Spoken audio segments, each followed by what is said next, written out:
There are threats to possibly use military force to reopen the Strait of Hormuz as the ceasefire is in a delicate balance. One of your top D.C. headlines for April 10. U.S. military action is still possible to reopen the Strait of Hormuz.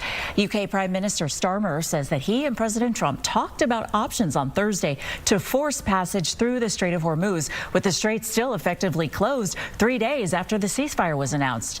President Trump posting online, quote, "That is not the agreement we have." Now on Saturday, Vice President Vance will lead the U.S. in peace talks with Iran in Pakistan. Israel and Lebanon also meeting for separate talks in Washington next week.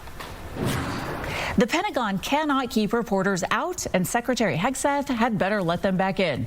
A federal judge ruling the Pentagon is violating a court order to give press credentials back to reporters. Now, the Pentagon last month said that it would comply, but then imposed a new set of rules that still kept the journalists out. Secretary Hegseth had forced Pentagon reporters to sign pledges promising to get Pentagon approval before filing reports, even on unclassified information, or they would lose their access to the Pentagon.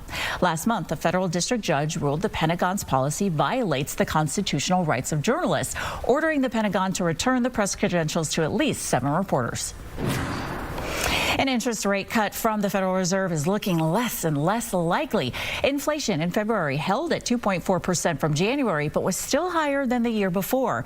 And today, the CPI report that shows price comparisons for things Americans buy every day is expected to show inflation jumping to 3.4%, heavily impacted by price hikes during the war with Iran. The Fed likes to see inflation under 3%, so analysts are expecting that any rate cuts will be delayed.